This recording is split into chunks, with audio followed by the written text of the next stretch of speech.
আমি আর আমার একটা দাদা দুজনে মিলে মুন্নিবেড়ি বাজারে যাচ্ছি। ওর কিছু বাজার কেনাকাটা ছিল।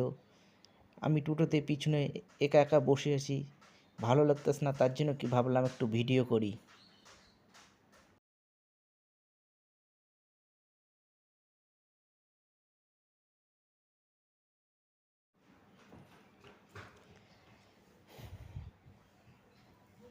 গাইস, রাস্তার পাশে ছোট ছোট সবুজ সবুজ গাছগুলাকে ক্যামেরার মধ্যে দেখুন কত সুন্দর লাগতেছে।